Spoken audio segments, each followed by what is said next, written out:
Hello बच्चों, नमस्कार। स्वागत है आपका अपने परिवार अंकित एजुकेशन अड्डा पर। आज हम बात करने वाले हैं 2 दिसंबर के बारे में, करंट अफेयर के बारे में।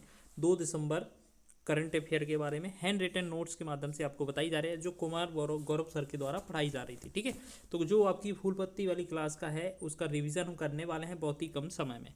तो देखिएगा, यहाँ पर पहला क्वेश्चन लिखा है आपका कि हाल ही में किसने 18 और 19 साल के वयस्कों के लिए मिलिट्री सर्विस प्रारंभ करने की घोषणा की है। तो ये फ्रांस देश हो जाएगा। इसके अगर वर्तमान में राष्ट्रपति की बात की जाए तो इमैनुअल मैक्रोन है। और यहाँ पर क्या कहा गया है कि 18 से 19 वर्ष के जो फ्रांस के जो नागरिक हैं उन्हें अनिवार्य मिलिट्री सर्विस में शामिल किया जाएगा। ठीक है, और इनका जो टारगेट है, इनका टारगेट क्या है, 2035 तक ये नए सैनिक तैयार करेंगे और लगभग कितना 50,000 यानी कि 50,000 के समथिंग। और बोला है इन्हों क्या है, इन्हें ट्रेनिंग दी जाएगी लगभग 10 महीने, जिसमें हथियार चलाने की प्रैक्टिस इन्हें करवाई जाएगी, ट्रेनिंग दी जाएगी।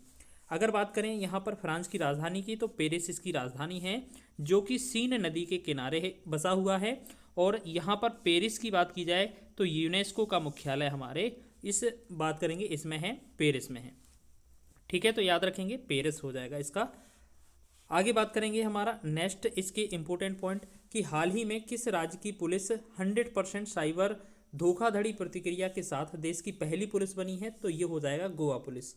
अगर बात करेंगे हाल ही में अंतर्राष्ट्रीय गीता महोत्सव 2025 का भागीदार राज्य किसे बनाया गया है, तो ये एमपी इसका राष्ट्र आंसर हो जाएगा। आयोजन इसमें हरियाणा में हुआ था इसका। ठीक है, हाल ही में बाल अधिकारों के लिए यूनिसेफ इंडिया की सेलिब्रिटी एडवोकेट किसे नियुक्त किया गया है, तो ये कीर्ति सुरेश इसका राइट आंसर हो जाएगा।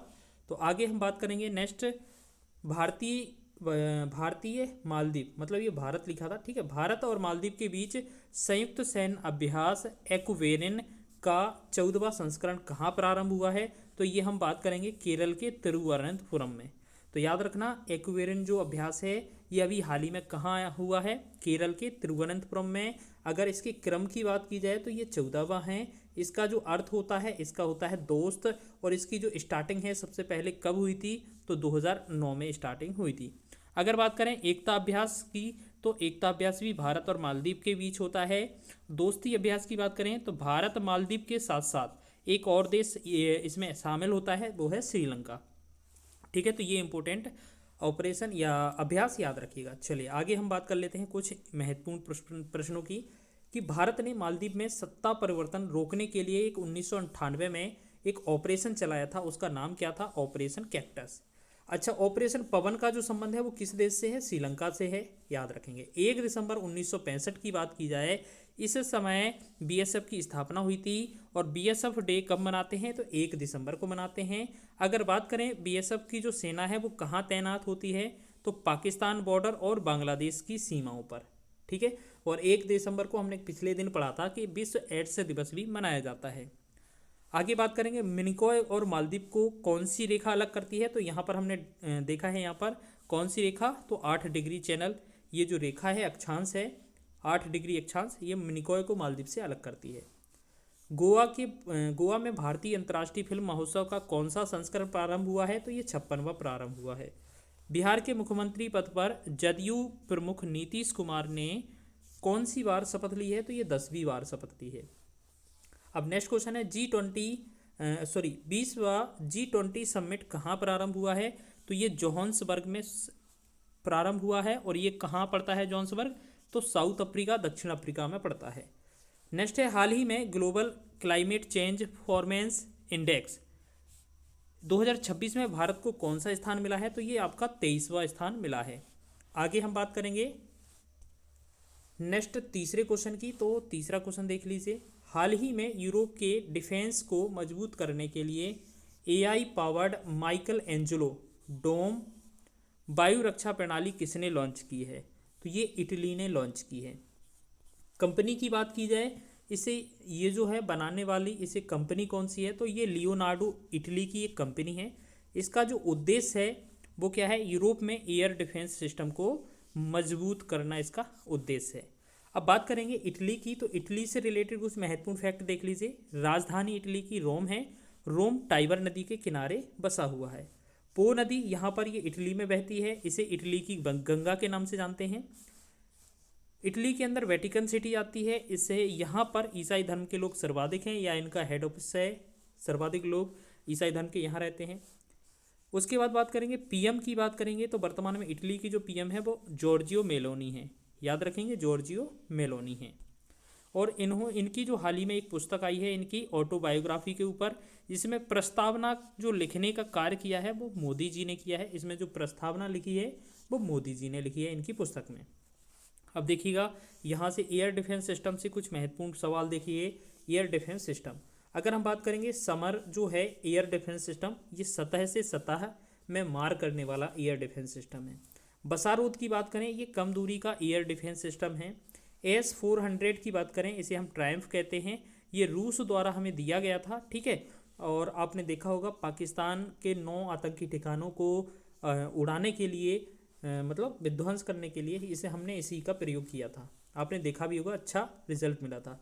आयरन बीम की बात करें तो ये इजराइल का है एयर डिफेंस सिस्टम। अब देखिएगा, अब अपने भारत की एयर डिफेंस सिस्टम यहाँ पर क्या लिखा है, 15 अगस्त 2025 को एयर डिफेंस सिस्टम मजबूत, यानी कि भारत का एयर डिफेंस सिस्टम मजबूत करने के लिए एक सिस्टम लाया गया है यहाँ पर, सुदर्शन चक्र, ठीक है। ये क्या है, अगर कोई भी बाहर से विदेशी देश से कोई भी मिसाइल आती है तो ये इसे आने से रोकेगा, उसको निस्तेनाबूद करेगा, ठीक है। हाल ही में चर्चा में रही जो बिरसा 101 का संबंध है वो किससे है, तो ये जनजातीय से रिलेटेड है, और ये सिकल सेल एनीमिया रोग है। सिकल सेल एनीमिया रोग है, ये जनजातीय रोग है जहाँ पर ये निवास करती है जनसंख्या। इसमें जीन तकनीक, जो जीन तकनीक का है इसमें प्रयोग किया गया है, जिसे हम क्या क्रिस्पर तकनीक कह सकते हैं, क्रिस्पर तकनीक, इसी का जो नाम है वो क्या रखा गया है, बिरसा 101 रखा गया है। अब बात करेंगे ICC under 19 men's cricket world cup 2026 की जो मेज़बानी है वो कौन सा देश करेगा, तो जिम्बाब्वे और नामीबिया 2 देश हैं, इन्होंने ये किया है कि जो 2026 में मेंस अंडर 19 विश्व कप होगा उसकी ये मेज़बानी करेंगे। हाल ही में international tennis hall of fame में किसे शामिल करने की घोषणा हुई है, तो ये रोजर फेडरर को शामिल करने की घोषणा हुई है। ये स्विट्जरलैंड के निवासी हैं, स्विट्जरलैंड के हैं, ठीक है, स्विट्जरलैंड। आगे हम बात करेंगे, हाल ही में पहली बार भारत के PSLV रॉकेट को किस निजी कंपनी ने बनाया है, तो HAL, Hindustan Aeronautics limited and L&T, ये कंपनियों ने इसे बनाया है। क्वेश्चन नंबर 4 की बात करें तो हाल ही में 176 किलोमीटर के साथ दुनिया के सबसे लंबे ड्राइवरलेस मेट्रो नेटवर्क के तौर पर किसने गिनीज वर्ल्ड में रिकॉर्ड बनाया है, यानी कि मेट्रो रेल जो है 176 किलोमीटर का रूट तय करने वाली है, और उसमें हुआ क्या है, बिना ड्राइवर के ये मेट्रो चलाई गई है। तो इसका जो गिनीज वर्ल्ड में रिकॉर्ड हुआ है ये किसका, ये रियाद का, ये सऊदी अरेबिया का है, ये रियाद स्टेशन, ठीक है, रियाद रेलवे, ठीक है। अब बात करेंगे अल नेफूद मरुस्थल और रव अल खाली मरुस्थल, ये दोनों मरुस्थल जो हैं वो सऊदी अरेबिया में है, सऊदी अरब में है। यहाँ पर ही एक प्रसिद्ध मुसलमानों का एक हज यात्रा का स्थान है, मक्का मदीना भी आपको पता होगा, इसी में है, ठीक है, सऊदी अरेबिया में। अब बात करेंगे भारत की फास्टेस्ट, ये फास्टेस्ट है, ठीक है, भारत की फास्टेस्ट ट्रेन कौन सी है जो सर्वाधिक तेज चलती है अभी हाल ही में, तो हम बात करेंगे ट्रेन नमो भारत, जिसे हम DMRTS भी कहते हैं, ठीक है, दिल्ली मेरठ। भारत की सबसे लंबी मालगाड़ी की बात करें तो ये रुद्रास्त्र है, जो कि 4.5 किलोमीटर लंबी है। मिस यूनिवर्स 2025 का जो खिताब है वो किसने जीता है, तो फातिमा बॉस ने जीता है, जो कि मैक्सिको की रहने वाली हैं। और यहाँ पर होस्ट की बात की जाए तो थाईलैंड इसका होस्ट हुआ है, जिसमें मतलब ये मिस यूनिवर्स प्रतियोगिता हुई है, ये थाईलैंड में हुई है, जिसमें फातिमा बॉस को मिस यूनिवर्स चुना गया है। अब बात करेंगे उत्तर प्रदेश में किस को GI टैग मिला है, तो उत्तर प्रदेश में बिगुल के लिए GI टैग मिला है मेरठ को, और पोशाक के लिए GI टैग मिला है मथुरा, यूपी के लिए। तो यूपी को 2 लेटेस्ट GI टैग मिले हैं, तो याद रखेंगे। कृषि मंत्रालय के अनुसार वर्ष 2024-25 में देश का कितना फसल उत्पादन हुआ है, तो 358 मिलियन टन फसल उत्पादन हुआ है। हाल ही में किस देश के एयर शो में IAF इंडियन एयरफोर्स के तेजस जेट क्रैश हुआ है, तो जो कि इंडियन एयरफोर्स है इसका जो तेजस जो जेट क्रैश हुआ है वो कहाँ पर, तो कहाँ पर था, ये दुबई में। और तेजस जेट ये है क्या, ये हल्का लड़ाकू विमान है, ठीक है। इसके जो निर्माता कंपनी है वो कौन है, HAL, Hindustan Aeronautics Limited company. हाल ही में ये नवरत्न में शामिल हुई है, याद रखेंगे। नेक्स्ट क्वेश्चन नंबर 5वां है हमारा कि हाल ही में भारत ने वर्ल्ड स्किल्स एशिया कंपटीशन 2025 में कौन सी रैंक हासिल की है, तो 8th रैंक हासिल की है। कुल पदक की बात करें तो इसमें हमने भारत ने जो रैंक है वो 8वीं रैंक हासिल की है। तो इसमें भारत को टोटल पदक कितने मिले हैं, तो हम बात करेंगे, ठीक है। तो कुल पदक कौन सा, 1 सिल्वर और 2 ब्रॉन्ज, ठीक है ना। चलिए अब बात करेंगे इसमें जो क्रम कौन सा था, ये तो 3rd क्रम था। इसमें जो होस्ट है वो ताइवान है, ताइवान ने ये होस्ट किया है। चलिए अब बात कर लेते हैं कुछ इंडेक्स के बारे में, बहुत ही अच्छा रिलेटेड क्वेश्चन होता है। हैंडले पासपोर्ट इंडेक्स में जो भारत की रैंकिंग है वो 85 है, 85 है। एशिया पावर फायर इंडेक्स में तीसरा है। नवाचार सूचकांक में 38वां नंबर है। विश्व प्रेस स्वतंत्रता सूचकांक में 151वां नंबर मिला है भारत को। सस्टेनेबल डेवलपमेंट गोल्स में ये 99वां स्थान मिला है। भ्रष्टाचार की बात की जाए तो भारत 96 पायदान पर है। HDI मानव विकास सूचकांक की बात करें तो 130वां स्थान है। ग्लोबल जेंडर गैप इंडेक्स की बात की जाए तो 131वां स्थान है। शांति सूचकांक में भारत की रैंकिंग 115 है। खुशहाली सूचकांक में 118 है और भुखमरी सूचकांक में ये 102 है। इसके साथ साथ हमें यहाँ पर थोड़ा स्पेस लग रहा था खाली, तो हमने ये CM से रिलेटेड इंपॉर्टेंट क्वेश्चन हमने एक्स्ट्रा लिए हैं कि दिल्ली के जो वर्तमान में CM कौन है, तो रेखा गुप्ता जी हैं। हरियाणा के जो वर्तमान में CM हैं नायब सिंह सैनी हैं। हिमाचल प्रदेश के जो वर्तमान में CM हैं सुखविंदर सुक्खू हैं। कर्नाटक के सिद्धारमैया। उत्तराखंड के CM पुष्कर सिंह धामी। आंध्र प्रदेश के CM N चंद्रबाबू नायडू। सिक्किम के जो CM हैं प्रेम सिंह तमांग। अरुणाचल प्रदेश के जो CM हैं पेमा खांडू। उड़ीसा के जो CM हैं मोहन चरण मांझी। छत्तीसगढ़ के CM हैं तो विष्णुदेव साय। और तेलंगाना के जो CM हैं वो रेवंत रेड्डी, ठीक है। तो इसके साथ साथ जैसे आप इनके प्रत्येक राज्य के CM देखेंगे, साथ ही साथ आपको उनके राज्यपाल या गवर्नर भी पढ़ के जाना है, ठीक है। एग्जाम में ये बहुत पूछे जाते हैं। चलिए अब बात कर लेते हैं हाल ही में भारत के 53वें चीफ ऑफ जस्टिस कौन बने हैं।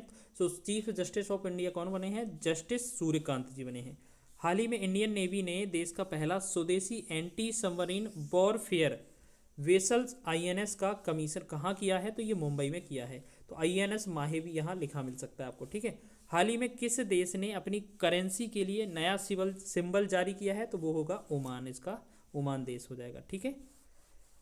चलिए आगे बढ़े हम। अगला क्वेश्चन है कि हाल ही में डेविस कप 2025 का जो खिताब है वो कौन जीता है, इटली जीता है। तो डेविस कप का जो संबंध है वो टेनिस से संबंधित है। क्वेश्चन नंबर 6 की बात करेंगे तो हाल ही में आर्मर्ड डुप्लांटिस को एथलीट ऑफ द ईयर 2025 पुरस्कार मिला है। डुप्लांटिस का जो संबंध है वो किस खेल से है, तो पोल वॉल्ट जो खेल है उससे संबंधित है। एथलीट ऑफ द ईयर की बात करें तो इसमें जो अवार्ड का नाम है field athlete of the year. और यहाँ पर मेल कैटेगरी की बात करें तो आर्मर्ड डुप्लांटिस को मिला है, जो कि पोल वॉल्ट में अपना रिकॉर्ड तोड़ा है इन्होंने खुद ने ही, इस खेल से रिलेटेड है। और ये स्वीडन के रहने वाले हैं। स्वीडन की जो राजधानी है वो स्टॉकहोम है। लेकिन फीमेल कैटेगरी की बात करें तो लेबरॉन है, जो कि स्प्रिंट धावक हैं, USA की एथलीट हैं। चलिए आगे बात करेंगे हम। नेक्स्ट, हाल ही में किस राज्य के पारंपरिक ब्लेड दाऊ को GI टैग मिला है, तो ये अरुणाचल प्रदेश इसका राइट आंसर हो जाएगा। हाल ही में संगाई महोत्सव जो कि 10 दिवसीय होता है 2025 में, ये कहाँ शुरू हुआ है, तो मणिपुर में। इसके साथ साथ सिरोउ लिली फेस्टिवल और लाई हरोबा फेस्टिवल ये भी मणिपुर में मनाया जाता है। हाल ही में दिवंगत धर्मेंद्र कौन थे, तो ये एक एक्टर थे, याद रखना है, ठीक है। हाल ही में किस देश के हेली गुब्बी ज्वालामुखी में 12,000 से ज़्यादा सालों में पहली बार विस्फोट हुआ है, तो ये इथोपिया इसका राइट आंसर हो जाएगा। आगे हमारा 7वां प्रश्न है, हाल ही में भारतीय टीम ने सुल्तान अजलान शाह कप 2025 में कौन सा पदक जीता है, तो ये सिल्वर का पदक जीता है। और इसमें जो भारत है वो 1-0 से हार गया है। होस्ट की बात की जाए, ये कहाँ आयोजन हुआ था, तो मलेशिया में। और हमेशा ही ये मलेशिया में आयोजित होता है और मलेशिया में ही बैडमिंटन का ये मुख्यालय है। इसमें खेल जो है हॉकी हुआ है, ठीक है, ये हॉकी खेल से संबंधित है। विजेता की बात की जाए तो ये बेल्जियम इसमें रहा है। भारत उपविजेता रहा है, यहाँ पर 1-0 से इन्हें शिकस्त मिली है, ठीक है। बात करेंगे भारत ने टोटल इस वाले कप को कितनी बार जीता है, तो टोटल 5 बार जीता है। अगर हम बात करें ये वर्तमान 2025 का ये कौन सा क्रम था, तो 31वां। इसमें स्टार्ट की बात की जाए तो 1983 से ये स्टार्ट हुआ था। 2024 में ये पिछली साल विजेता जो था वो जापान देश बना था। अब देखिए बेल्जियम की जो राजधानी है वो बुरसेल्स है, और बुरसेल्स में जो दो महत्वपूर्ण मुख्यालय हैं वो देख लीजिए, नाटो का मुख्यालय और ईयू यूरोपियन यूनियन का मुख्यालय, दोनों के मुख्यालय जो हैं वो ब्रुसेल्स बेल्जियम के अंदर स्थित हैं। आगे बात करेंगे हम ग्लोबल मीथेन स्टेटस रिपोर्ट 2025 के अनुसार भारत वैश्विक स्तर पर कौन सा मीथेन उत्सर्जक देश बना है, तो ये थर्ड इसका आंसर होगा। हाल ही में नालसा के एग्जीक्यूटिव चेयरमैन के पद पर किसे नियुक्त किया गया है, तो ये हो जाएंगे जस्टिस विक्रमनाथ। प्रतिवर्ष राष्ट्रीय संविधान दिवस कब मनाया जाता है, तो ये इम्पोर्टेंट है, ये मनाया जाता है 26 नवंबर को। हाल ही में इंडियन विमेंस टीम ने किसे हराकर कबड्डी वर्ल्ड कप 2025 का खिताब जीता है, तो चीनी ताइपे को हराकर, चीन को हराकर भारत की जो फीमेल टीम है कबड्डी में ये विजेता बनी है। अच्छा, तो एक चीज़ आपको बताना है, ये जो है कहाँ पर आयोजित हुआ था ये, ठीक है, कबड्डी जो है कहाँ पर आयोजित हुई थी। क्वेश्चन नंबर 8 की बात करें तो यहाँ पर लिखा है भारत का पहला कोरल रीफ रिसर्च सेंटर कहाँ प्रारंभ होगा। इसका मतलब है प्रवाल से रिलेटेड जो रिसर्च सेंटर है वो कहाँ होगा, तो अंडमान निकोबार में। बढ़ता हुआ तापमान और बढ़ता हुआ जल स्तर इसे नुकसान पहुंचा रहा है, ठीक है। यहाँ पर 120 करोड़ रुपए इसमें खर्च होने वाले हैं इसकी देखरेख रिसर्च सेंटर के लिए। प्रवाल भित्ति पर नेगेटिव इफेक्ट इसके द्वारा पड़ रहा है बढ़ता हुआ तापमान और जल स्तर के कारण। तो इसी अध्ययन के लिए या इसको बचाने के लिए यहाँ पर रिसर्च सेंटर खोला जा रहा है। तो इसके लिए इसमें खर्च राशि कितना है, 120 करोड़। तो प्रवाल की बात की जाए तो इन्हें हम समुद्री वन के नाम से भी जानते हैं, और अगर इनका जो रंग है वो रंगहीन हो जाए, जैसे सफ़ेद हो जाए, तो इसे प्रवाल विरंजन कहा जाता है। विश्व की सबसे बड़ी प्रवाल भित्ति कहाँ पाई गई है, तो पाई जाती है ग्रेट बैरियर रीफ के नाम से जानते हैं, ऑस्ट्रेलिया के उत्तर में है। भारत की बात की जाए तो भारत में भी प्रवाल से रिलेटेड कुछ है, तो प्रवाल से रिलेटेड द्वीप है कोरल आइसलैंड है जो कि लक्षद्वीप है, ठीक है, प्रवाल से बना हुआ है।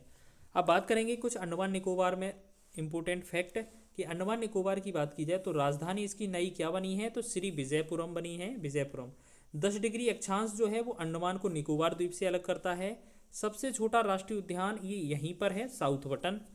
एकमात्र सक्रिय ज्वालामुखी भारत का कौन सा है, तो वैरन है। हाईएस्ट पीक अंडमान निकोबार की कौन सी है, तो सैडल पीक है, ठीक है। भारत का पहला एकीकृत इंटीग्रेटेड फाइनेंशियल सिटी कौन बना है, तो ये अमरावती बना है। हाल ही में फिडे शतरंज वर्ल्ड कप 2025 का खिताब जीतने वाले जावोखिर सिंडोराव का जो संबंध है वो किससे है, उज्बेकिस्तान से। और इसका जो आयोजन है वो कहाँ हुआ था, गोवा में हुआ था। चलिए आगे बढ़े हम कुछ और महत्वपूर्ण इफेक्ट देखने के लिए। तो हाल ही में नेशनल मिल्क डे कब मनाया गया है, तो मिल्क डे कब मनाया जाता है, तो 26 नवंबर को ही मनाया जाता है। हाल ही में मिस्र में आयोजित ISSF world championship rifles pistols 2025 में भारत ने कुल पदक कितने जीते हैं, तो 13 हैं। तो आपको ये बताना है तो 13 पदक के साथ इसमें भारत की रैंक कौन सी रही है। नेक्स्ट बात करेंगे 9वें क्वेश्चन की। तो यहाँ लिखा है कि हाल ही में international telecommunication union conference 2025 कहाँ संपन्न हुई है, तो ये बाकू अजरबैजान में संपन्न हुई है। WTDC का फुल फॉर्म क्या हो जाएगा, world telecommunication development conference इसका हो जाएगा। 4 साल में एक बार होती है और इसका जो हेड क्वार्टर है वो जिनेवा स्विट्जरलैंड में है। इसमें जो सदस्य देश हैं वो 194 सदस्य देश हैं। अगर हम बात करें COP29 की तो ये बाकू अजरबैजान में हुई थी, और COP30 की बात करें तो बेलम ब्राज़ील में हुई थी, ठीक है। बाकू अजरबैजान और बेलम आपका ब्राज़ील हो जाएगा। हाल ही में ICC mains T20 world cup 2026 का टूर्नामेंट अम्बेसडर किसे चुना गया है, तो ये रोहित शर्मा को चुना गया है। चलिए आगे बढ़ेंगे हम और आगे महत्वपूर्ण क्वेश्चन की ओर। हाल ही में किस भारतीय शहर ने 2030 कॉमनवेल्थ गेम्स की मेज़बानी का अधिकार हासिल किया है, तो ये अहमदाबाद हो जाएगा। हाल ही में वर्ष 2026 में इंटरनेशनल IDEA का अध्यक्ष किसे चुना गया है, तो ज्ञानेश कुमार जी को चुना गया है, ठीक है। हाल ही में एनिमल हसबेंड्री स्टेटिक्स 2025 के अनुसार भारत को दुग्ध उत्पादन में दुनिया में कौन सा स्थान मिला है, तो ये पहला स्थान मिला है भारत को। और अगर भारत के अंदर राज्य की बात की जाए तो इसमें मिल्क उत्पादन में कौन सा राज्य है प्रथम पर, उत्तर प्रदेश है। ऊन के मामले में आपको राजस्थान है। अंडे के मामले में आपको बताना है कि क्या इसका कमेंट में आंसर हो सकता है। अंडा उत्पादन में कौन सा राज्य अग्रणी है। चलिए आगे बात कर लेते हैं हम अंतिम प्रश्न की। तो यहाँ पर लिखा है, हाल ही में विराट कोहली ने कौन सी ओडीआई सेंचुरी के साथ सचिन तेंदुलकर के सर्वाधिक सेंचुरी के रिकॉर्ड को ब्रेक किया है, तोड़ दिया है। तो हम बात करेंगे 52वीं सेंचुरी लगाई है। इसका जो आयोजन है वो रांची में हाल ही में हुआ है। और ये जो मैच था वो कौन सा था, इंडिया वर्सेस अब साउथ अफ्रीका ये मैच था। इसमें इंडिया जीत गई थी। वनडे मैच में सर्वाधिक छक्के लगाने का रिकॉर्ड भी इसी मैच में हुआ है। तो ये रोहित शर्मा जी हो गए हैं, 352 छक्के इन्होंने लगा लिए हैं। क्रिकेट में किसी भी एक फॉर्मेट में सर्वाधिक शतक जो हैं वो किसने लगाए हैं, तो विराट कोहली ने लगाए हैं 52, और 51 किसने लगाए थे पहले, सचिन तेंदुलकर ने। ठीक है, अब बात करेंगे हाल ही में wild life institute of India Apang Alang और आहू की 6000 किलोमीटर की यात्रा का गवाह बना है। ठीक है, और इनका संबंध जो है वो किससे है, तो आमूर फाल्कन से है। और लास्ट क्वेश्चन की बात करेंगे तो यहाँ लिखा है, हाल ही में केरल के पेरियार, बेकल, बर्कला और कई भारतीय नामों के इंटरनेशनल एस्ट्रोनॉमिकल यूनियन ने किस ग्रह के मैप में शामिल किया है, तो ये मंगल ग्रह इसका आंसर हो जाएगा। तो एक बार सभी लोग बताएं क्लास कैसी लगी है। अगर आपको इस तरीके का ये वीडियो पसंद आ रहा है तो प्लीज़ वीडियो को लाइक करें, शेयर करें, और हाँ कमेंट कर दिया करें हाँ आपको इसके साथ साथ आपको किस यूट्यूब चैनल के नोट्स चाहिए आपको, तो वही आपको हैंड रिटन नोट्स के माध्यम से प्रोवाइड करा दी जाएंगे। और हाँ अगर आपको इसकी पीडीएफ चाहिए हो तो आप प्लेलिस्ट में जाकर मतलब इसमें आप डिस्क्रिप्शन में जाकर देख लें, जो आपको टेलीग्राम लिंक मिल जाएगी। और नहीं तो आप इसी यूट्यूब चैनल के नाम से अगर सर्च करेंगे, अगर आप टेलीग्राम सर्च करेंगे तो आपको वो चैनल मिल जाएगा। तो वहाँ पर आपको ये पीडीएफ अपलोड कर दी जाती है। ठीक है, तो एक बार सभी लोग लाइक कर दीजिएगा, जो भी चैनल पर नए हैं वो चैनल को सब्सक्राइब कर लीजिएगा। इसी तरीके से हम आपको वीडियो दिलाने वाले हैं डेली। ठीक है, मिलते हैं नेक्स्ट वीडियो में, तब तक के लिए जय हिंद।